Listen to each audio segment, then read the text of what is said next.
Bonjour et bienvenue dans ces 5 minutes d'information. Dominique Ouattara, la première dame de Côte d'Ivoire, a parrainé hier au Palais de la Culture d'Abidjan la cérémonie d'hommage à la députée Aminata Toungara, vice-présidente de l'Assemblée nationale. Au cours de cette cérémonie initiée par le maire de la commune de Treichville, la première dame a rendu un vibrant hommage à cette valeureuse combattante, l'une des premières militantes du RDR, le Rassemblement des Républicains en 1994. Jérôme Kofi Abola nous fera revivre l'événement tout à l'heure dans le 13h. Et c'est à partir de ce samedi que la porte de Versailles de Paris se transforme en un paradis pour tous les amateurs de chocolat, et ce jusqu'au 1er novembre prochain. Mais avant que soit donné le top départ du Salon du chocolat 2023, hier, l'heure était au dernier réglage et à la cérémonie inaugurale. Une belle soirée à laquelle ont pris plaisir à prendre part nos envoyés spéciaux Ulrich Adongon et Delphine Blas. Elles sont fraîchement venues d'Abidjan pour le Salon du chocolat. Viviane et Awa s'activent. L'heure est donc à la mise en place. Oui, on se positionne. Ah, je suis contente. Ils sont arrivés en parfait état. On pourra à travers cette occasion bien faire briller aussi les artisans chocolatiers ivoiriens. Déjà, le stand de la Côte d'Ivoire est bien dressé. C'est beau, hein? Dites que c'est beau. C'est beau. Ça a été une super découverte. J'ai appris que justement la Côte d'Ivoire, c'est le premier producteur de cacao.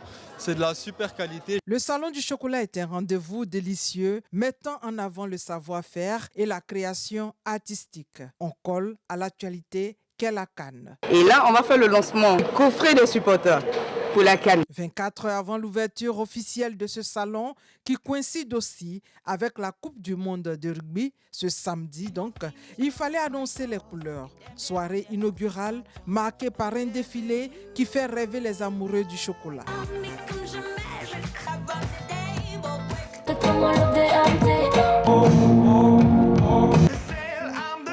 Pour le défilé, ce sont des pièces uniques, conçues par des stylistes et chocolatiers.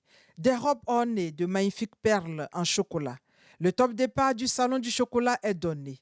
Le Salon du chocolat de Paris voulait permettre à tout le monde de réaliser son rêve de chocolat. Un bel adage, j'en citerai un autre de Tullius, c'est un Américain. 9 personnes sur 10 aiment le chocolat, la 10e ment. Bon salon à tous. Cérémonie inaugurale en présence de plusieurs personnalités et célébrités.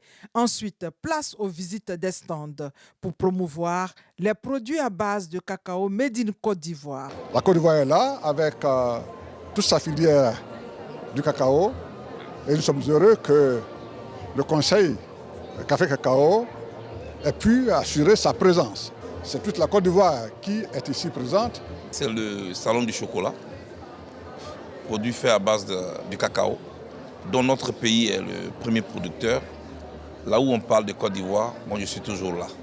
Le Salon du chocolat, Paris, porte de Versailles, ce sont 38 pays représentés, 250 exposants et plus de 100 000 visiteurs attendus. Octobre rose, c'est jusqu'au dernier jour du mois d'octobre, le 31, dans pas très longtemps.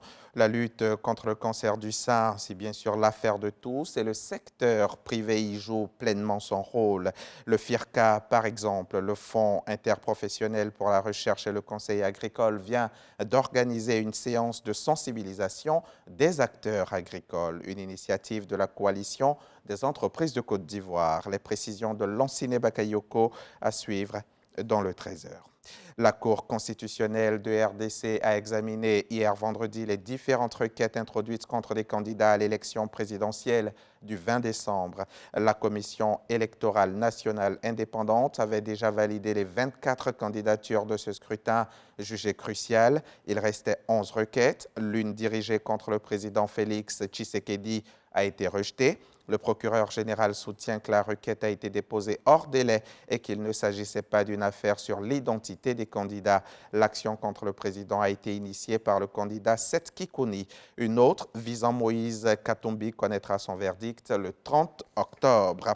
Aux États-Unis, le Sénat a nettement rejeté par 86 voix contre 11 ce 26 octobre 2023 à Washington un projet de loi réclamant le rapatriement des troupes américaines basées au Niger, pays où un coup d'État a renversé le président Mohamed Bazoum 3 mois plus tôt. L'administration Biden est actuellement dans un entre-deux au Niger, puisqu'ayant affirmé que le pouvoir en place était occupé par des putschistes, ceci entraîne la suspension de quelques 442 millions de dollars d'aide financière pour Niamey. Mais malgré ce pouvoir jugé illégitime, les soldats américains restent basés à Agadez en suspendant toutefois leur formation et leur aide militaire aux troupes nigériennes.